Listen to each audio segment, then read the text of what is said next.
আজ আমি তোমাদের সাথে আলোচনা করব উড হ্যাভ বিন নিয়ে।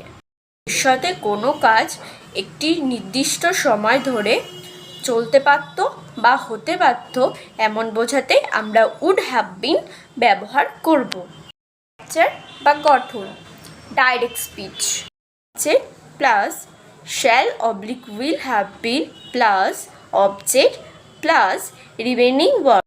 Indirect speech, subject plus would have been plus object plus remaining words.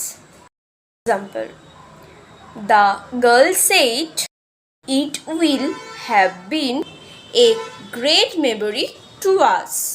অ্যান্সারটি হবে the girl informed that I would have been a great memory to them.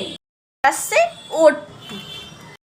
ভালো লাগলে চ্যানেলটা সাবস্ক্রাইব করে লাইক এবং শেয়ার করে দেবে।